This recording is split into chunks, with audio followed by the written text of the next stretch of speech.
A very good evening, friends. I take great pleasure in introducing Shibu Kochery and the very eminent Mr. Ashoke Viswanathan to you. They will be in conversation on Shibu's book, Faith and the Beloved. Let me first introduce Ashoke Viswanathan, who is a national and international award-winning filmmaker, who is currently professor and dean at the Satyajit Film and Television Institute, Kolkata.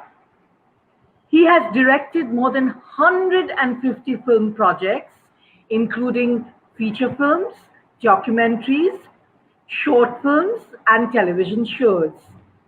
Apart from the national awards, Ashoke Viswanathan had 5 Indian Panorama entries at the IFFI, is a Charles Wallace Scholar at Cambridge, and has won the Dishari BFGA Kalakar and the Jayus Awards, besides the Silver Torchlight Award at Yongyang. He has been a visiting professor at Tufts University, Boston, and Monmouth University, New Jersey. Thank you so much, Ashoke Viswanathan, for being with us today. We are really, really excited and happy to have you and looking forward to you being in conversation with the author. Thank you. Shibu Kochery. He's a best-selling and award-winning author of Men and Dreams in the Dauladhar, graduated from the prestigious National Defense Academy, Khadak Wasia in 1981. He has served in the Indian Navy and commanded 2 warships. Post his retirement, he has executed hydroelectric projects in the Kochery River Basin in Karnataka, Beas River Basin in Himachal, and Teesta River Basin in Sikkim. He holds a postgraduate degree in Defense Studies from Chennai University and an MA in English Literature from Pune University. Shibu has changed tack from the snow-clad mountains to the blue oceans and has been associated with the setting up of a shipping company in India. Faith and the Beloved is his second book. Many of the characters in the novel are inspired from those whom he has encountered during his extensive travel.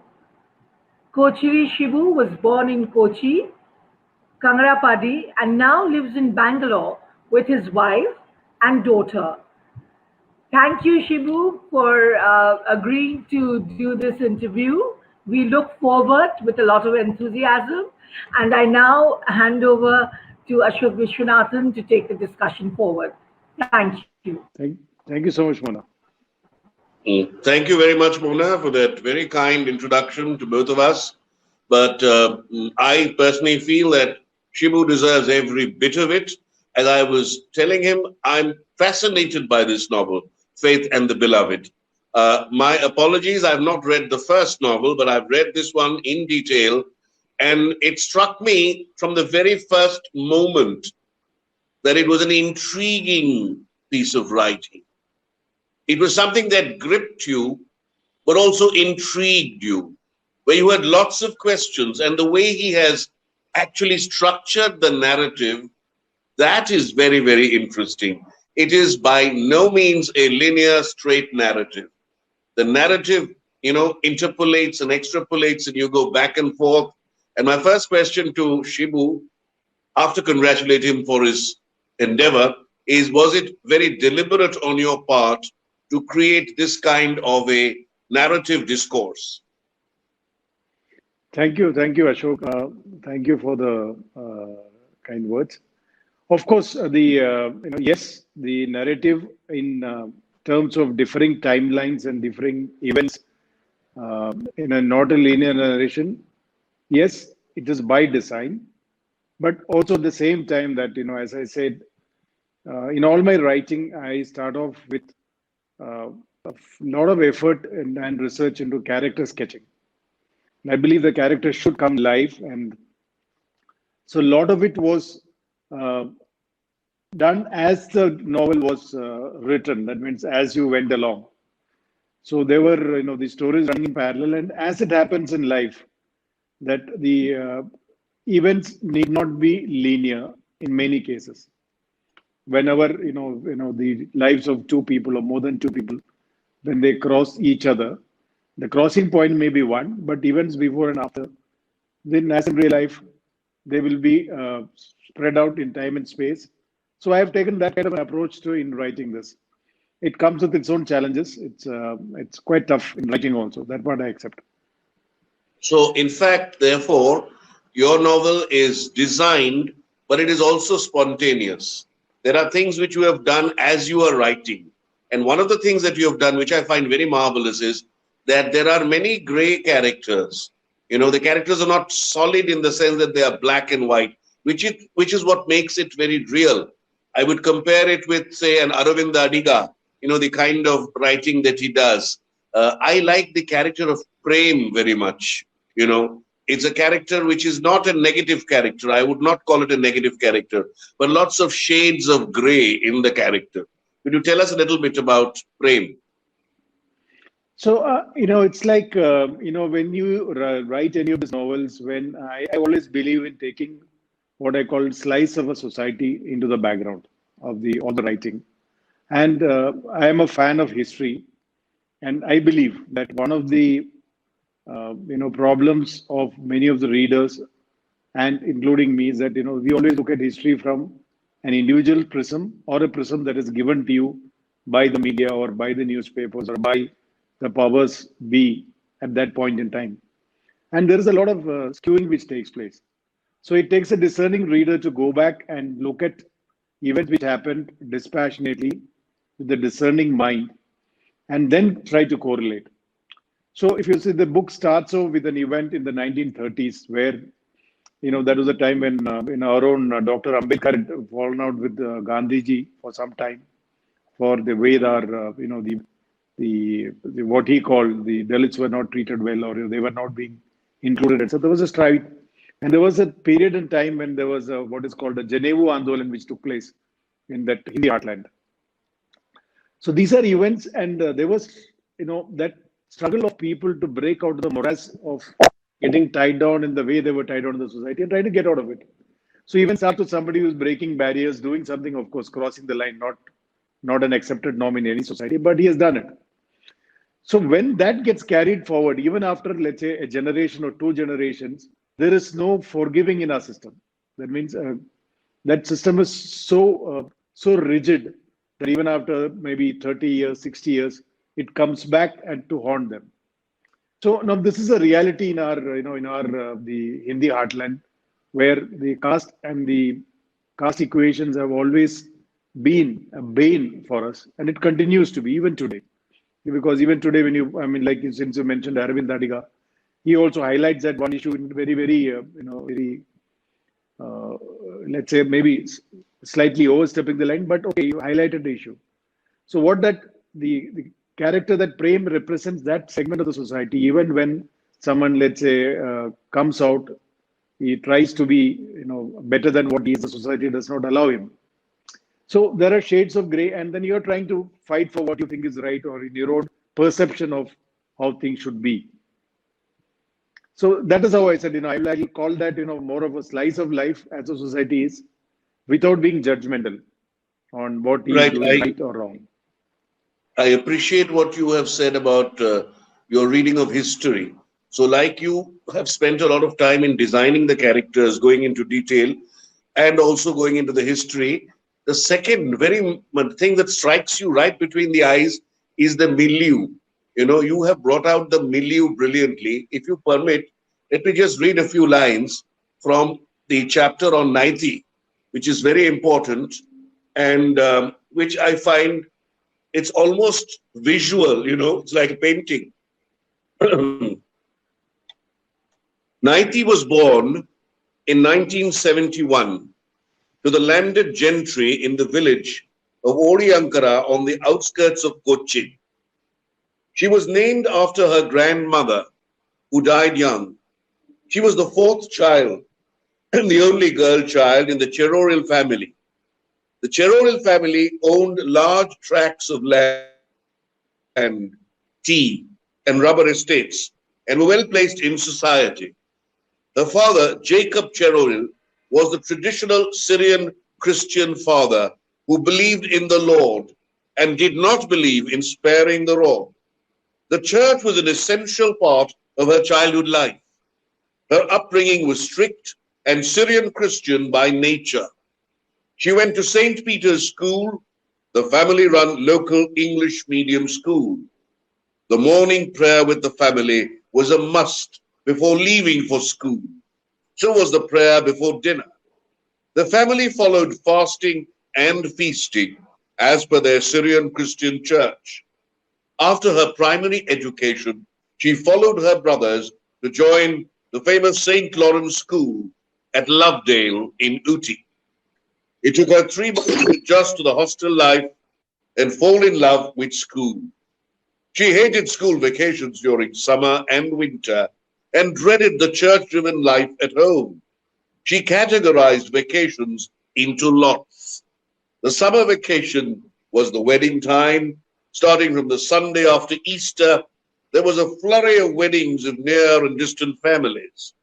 Weddings were also silk dress events, where every woman and girl had to be clad in a silk dress or a silk sari. Women formed the never-ending gossip groups, and men formed the shop talk group. Baptisms formed the next group. All the cousins and country cousins who got married produced children, and in every vacation there were the baptisms to be attended to. There were the occasional funerals of the dead and the departed too. But that's just the beginning of the chapter on Maitri. I think it's very brilliantly written, and it shows your extreme knowledge, almost like the back of your palm, of that society. Could you tell us how you are able to write in such detail? That, of course, is, I am from Kerala, I am a Syrian Christian. So the Syrian Christian life in Kerala, it's been part of me, and, I've seen a lot of it. So, though, of course, this is not an autobiographical representation, but it is a slice of life from the traditional Syrian Christians of let's say, the things have changed quite a bit in this century, but the 70s, 80s was traditionally, yes, that was a large part of the society was like that. So, a lot of the things that is written there is, let's say, in relates quite well to what happens in the Syrian Christian families and in Christian traditions, the Syrian Christian way of life. And some of it was by design, because one of the things I believe in, that when I write, and even if it's a fiction novel, that a reader who reads as much as he reads a fiction must also get some value addition, a perspective on the background and the people, and something more than what is really available in the open literature. So many of this stuff written in this book will not be easily available to a reader, even on the, let's say, in open literature. Not easily available, not that it's not available, not easily available. So one of the aims was also to bring out this aspect of life, which to many readers like you found it fascinating. Many others have also told me this, that there was, yes, this aspect of life, which, okay, the people who are in it take it for granted, but as a reader, yes, at times it's like entering another world, and that is by design. And that is what aids the narrative, a narrative which has got a lot of excitement, which is very much action driven. It also has so much of milieu and zeitgeist and background and research that makes you want to wait for those parts when they come, And both the parts, the ones which are really action packed and the ones which are, probing, which are trying to be more philosophical, more metaphysical, they are equally attractive. So I think it's a very good blend that you've achieved in this particular novel. And the end, which I will not, of course, reveal, but even in the end, you end with a kind of a, mellow tone, because in the middle, there's a lot of red hot stuff happening, but it ends with a kind of a mellow tone. Did you decide on the entire story at the beginning itself, or did it, as it progressed, achieve the form that it did? So if you see the blueprint of the story is there in the first chapter, because the first chapter kind of lays the clues to all that, which is discussed a number of times. There are two, three people who are reviewing the events which take place in the first chapter or two, and to interpret it, to make sense out of it. So almost every word, every sentence has got a clue in it, which is the mystery and thrill part of it. So the second part of it is that I also believe that that in any of the storytelling and story writing, uh, it need not necessarily be like I keep telling, but many of the people say that in Hindi movies, the difference between a hero and a villain is that hero has a past which justifies his present, and villain does not have. So you do not know why he is the way he is. So the audience always relates to the hero, whichever way is presented, because there is a justifiable relation from background, from his past to the present. So in my writing, I always, whether it's 5 characters or 8 characters, I try to give the shades of background for everyone. So whether it's a hero or a villain, there is a past to him and there is a present, and it's for the reader to decide whether you think is it's right or wrong or whatever you want to see, or being judgmental. So the second aspect of it is that the not everything need not finish off. As I say that when crime is always when a line is crossed in the society or in somebody's life. Nobody plans to be a criminal or nobody plans a criminal activity. But there are times in life when you have left with no options but to cross the line, because that is the only option that you have at that point in time to save whatever you stand for, value for. And there are times when you have to fight for what you stand for. So a lot of the times, the relationship bonding between women and your approach to life does get philosophized the way you have been brought up and what your value systems are. So the end is also by design. The last chapter, of course, is by design to keep it a little bit of philosophical in its approach, an approach to life. It's for the readers to read in between and decipher. So whilst the blueprint was there in the first chapter, yes, this novel as I wrote, as characters came in and as events developed, because I spent a lot of time, was first almost 1.5 years went into researching of characters, background stories, putting the material together. So as you start writing and picking the characters and weaving it through, there have been changes which happened as you start writing. So you have a blueprint, but of course it has taken a number of iterations. Then of course when you go to the editor, there is one final what do you call that? One baptism in fire, as I call it, where the editor takes you to the task and there's one final round which comes out. So yes, initially there's a kind of now broad outline in mind, which is there in the first chapter, but a lot of it is there is twists and turns have been as the writing took place, as the characters developed and as the event developed. And as you said that if I were to use some film parlance, it is both documentary and fiction, because you have introduced certain very real events, like the incident at the Taj Mahal Hotel, the terrorist strike, the LTTE tract. Now, these needed to have been researched, I suppose. What was your approach to including such events? One of the things that I believe in is, that as I said, since this book is primarily targeted Indian audience, and a lot of the young readers, when I speak to them, most of them, some of them say LTT, they almost sound surprised. He was at an organization like that. So it is many of the as I said, one of the efforts was to bring in the contemporary events in the recent history of India, how it has affected us, and it is important for readers to understand.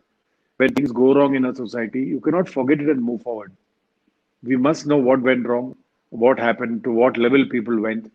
So it is that which makes us wiser as we move forward in understanding and moving forward. So the LTT was, till date, I consider the fiercest terror organization that ever existed. I mean, I don't think anybody has matched the levels to which they have gone, and I don't think anybody will, to motivating the people and bringing in the concept of suicide, terrorism, and telling people that, because it throws asunder a complete legal system, because your complete legal system is based on a premise that a man he or she values his life. Now, if you tell someone that, killing yourself is the best thing to do, then where is the legal system? There's nothing you can do to him. So the way we have structured a society, and way we have structured a legal system. So when you come into this limiting line, it becomes very difficult. So LTT pushed it outside the limits of anything that you can do. What can you do to man? We have just decided that the value in life is in killing yourself for a cause. And they could convince people to that, that it's better to die as a hero, Veera Maranam, as you used to call it, as the chief convinced people, and so many of them. So even today, what others have followed after that, what the other terror organization, it's only a shade of what he has achieved. Nobody could really motivate people to the level which that organization could, and where people heroically went into this kind of stuff. So I deliberately wanted LTT. Everything was not good about them, and there's so many things that they did which are sinister. And they were Just raising to money. interrupt, sorry to interrupt. As you were saying just before we started this live broadcast, you had personal experience also being in the naval forces at the time. Could you just also talk a little bit about your personal experience? So to the extent that I said that we had visited Colombo just before this, the problem started in 1982 when things were quite normal there. So we had seen one set immediately after that war started. And as part of my naval career, we were part of that, vessels which patrolled. There was a point in time when they were patrolling between India and Sri Lanka to keep, the people at bay. So, and the IPKF operations happened when we were serving, and a whole lot of my colleagues were involved in that by virtue of being in a graduate from India.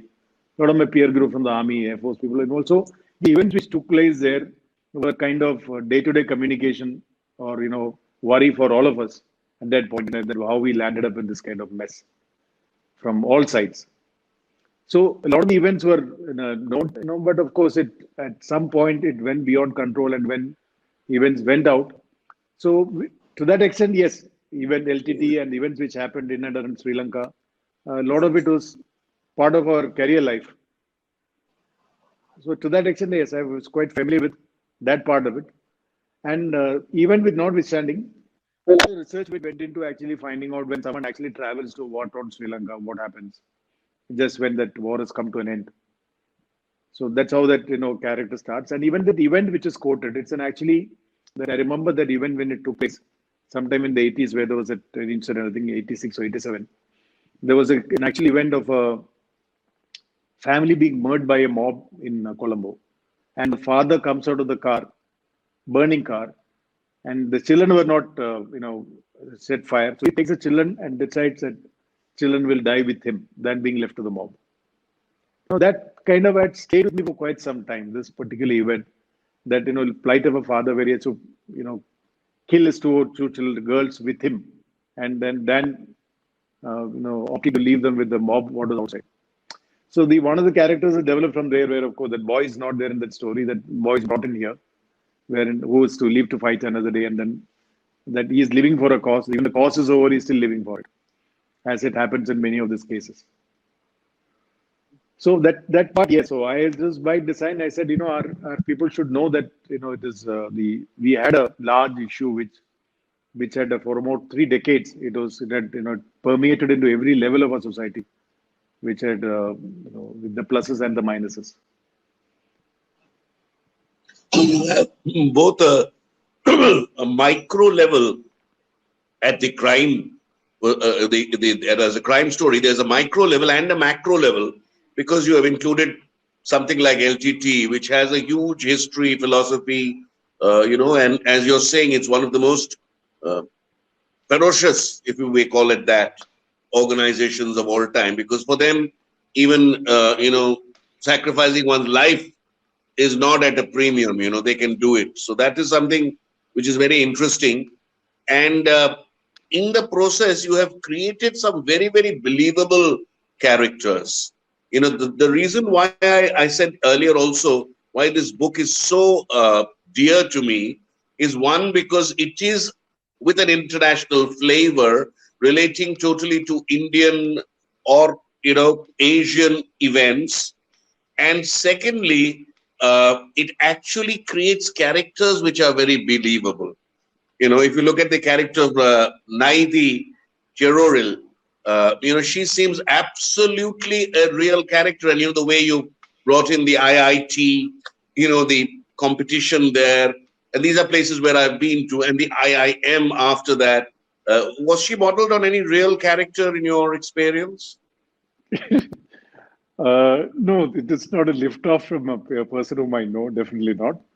But and as I said, a lot of these things are, I have a lot of friends from IIT and IIMs, and pretty familiar with, what, how things happen there, and so to that extent, it is there is no one particular individual on which she is based, but the idea was to bring out, because I have come across, after the liberalization of the economy and courtesy the IT sector, it has been many times that true talent of women who are capable of, let's say, understanding business better than men, which is something which many men find it difficult to digest.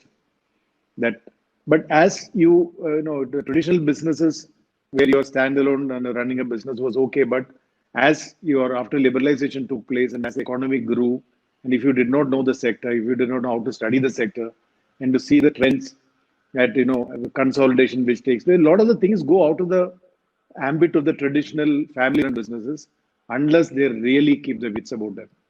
And there have been actual cases where it is the IIT, IIM have thrown out really some talented women who have understood the business very well. So this is also to highlight that point, to that the traditional houses, many of them even today, even in this 21st century, they still believe that the business decisions is kind of still the male hierarchy. But that is also by deliberately to bring out as to finally it is not so much about man or woman, yet it is about understanding the business. If it's a woman who understands it for you, she is the one who will bring in results.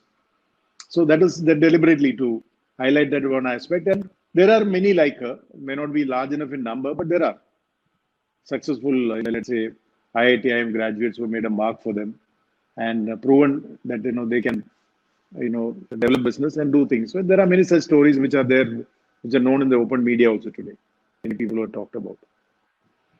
So of course, that character was built to reflect that one aspect of India. And where do you think Alice will go from here? You've given a hint that she will go into academics. What do you think? What will happen to Alice? I have not actually. I have not thought, and I have not kept anything beyond what is written there. So it is like this. Normally it is one of the. This what was also an effort to tell the young people also that even in today's society, if you keep your wits about you in any situation, and if you are able to, finally it's all about thinking and your ability to think, and without losing your wits, that will keep you alive in any environment. That has always been it's a fact of life, whether it is 21st century, 20th century, or go back to BC times, go back to Chanakya's time, story is the same. It's like people say that it's the mind which has to win first. Then only events will unfold. I mean, because in the military there's a saying, it says that battles are fought and won in the minds of people. So it is the mind which matters, and that is what people should group. And the brawn has got its relevance. The relevance is a very, very, very key word here, because I find a very interesting postmodern aspect in your novel. In the very first scene involving Alice, she's in a tremendous trouble, and it's almost like a computer game where she's trapped and she has to escape from that. So you have that feel, that frenetic feel of computer games also in a very subtle, metaphoric way, which is, touching your novel. Was that thought of, or it came naturally? Because that's the world which the children of today are dealing with, the world of computer games. Yes, that is also by design also, and has also kind of thrown in a caution in that. If you see that, as the evil elements are into every aspect, including games. So if you see that, there have been, many of the incidents I brought out as to how in that also there's a case wherein the computer hackers get in and you to get to the controllers who control the games to manipulate and get into a game, and thereafter steal the identity or play with the children which are playing the game.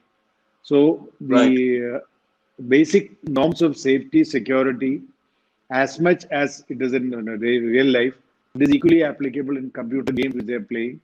So that was deliberately a game because a lot of the children get into it. And there also there's a lot of battle of wits which happens. You have to expand on it to make sure that you're not losing out on an identity, nobody's stealing your identity. So that aspect has been brought in, and with a deliberate aim to caution the passionate computer gamers that not everything about that domain is also hunky-dory. There could be trouble there also when people come. Right, right. Uh, One other aspect which might have been intriguing to some, people might be even shocked by it, that there's a lot of open, blatant sexual references in the entire novel. One in terms of the language, and two in terms of explicit sexual, scenes. What is the main reason for you to introduce this in the manner that you have? So that is actually one of the aspects that which has come about is like if you see the basics of the whole story takes off on a very one pleasant topic with many of the readers, and many of the readers specifically, I'm telling that many of the readers who are what I call drawing room readers or WhatsApp readers who horizon is normally within the drawing room and do not have much exposure to society.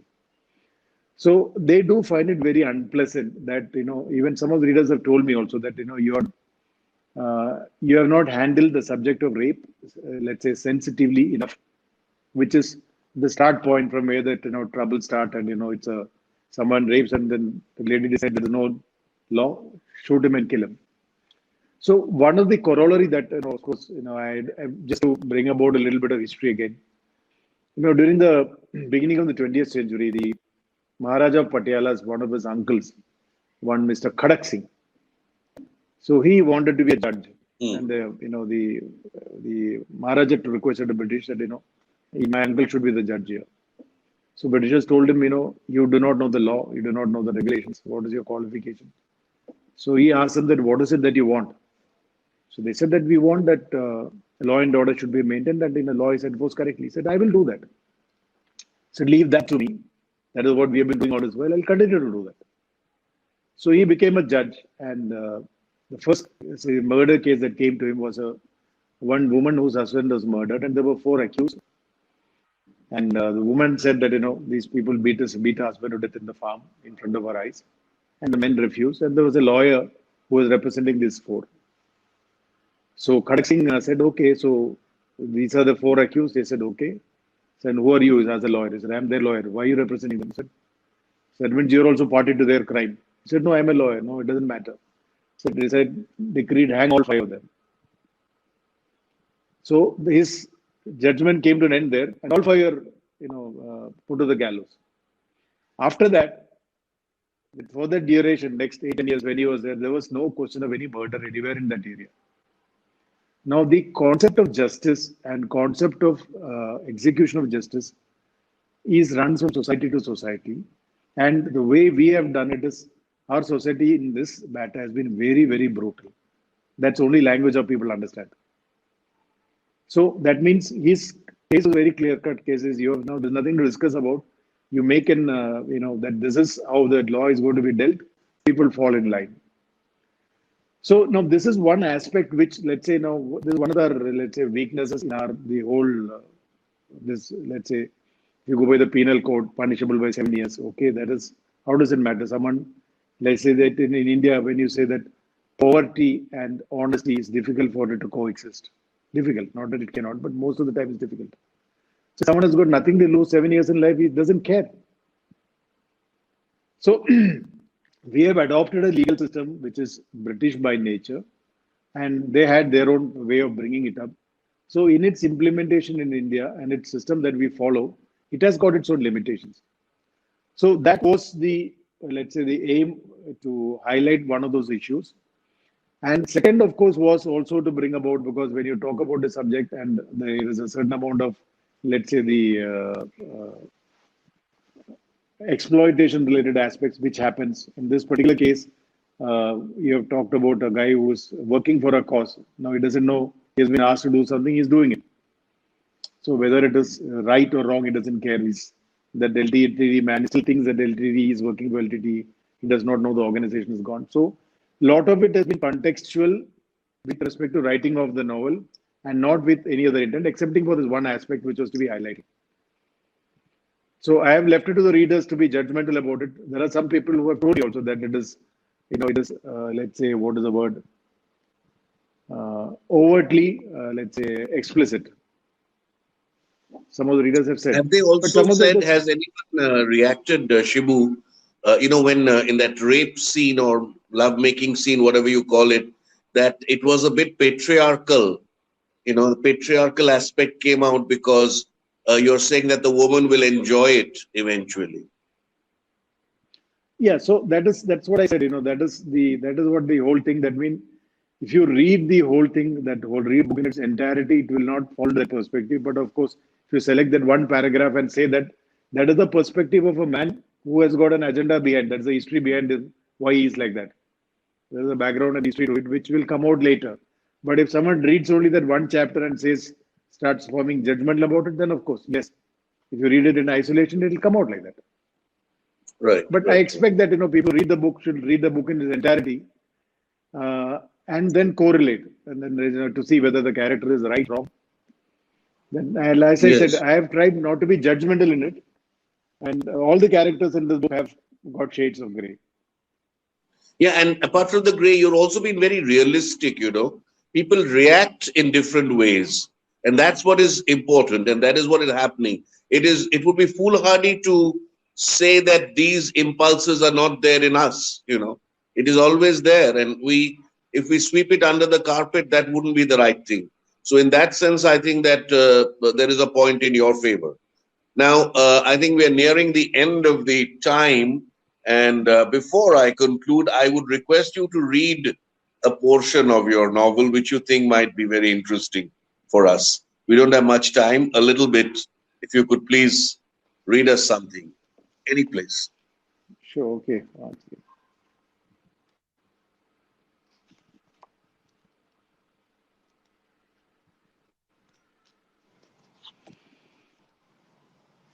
Say, Tony D'Souza was 3 years old when he lost his parents. His father, Chokalingam Acharya, was a businessman who ran a jewelry shop in the city, and they stayed in Watala in the suburbs of Colombo City. His mother, Luda, was Polish and had been backpacking in Sri Lanka when she met Chokalingam. There was a whirlwind romance and a courtship that followed. They were married in 1974. They had 3 children in quick succession, 2 girls and a boy. The girls had gone on their father, and the son Kanan had gone on his mother. In the 80s, Sri Lanka was in the throes of a struggle between the Tamils and the Sinhalese. The Tamils had taken up arms against the Sinhala government in the northern part of Sri Lanka. The family did not think the troubles in the north of the country would ever affect them. On the 25th of July 1983, the family was on their way back home when a frenzied Sinhala mob attacked them. They locked their parents in the car and pulled Kanan and his 2 sisters out. The car was set on fire.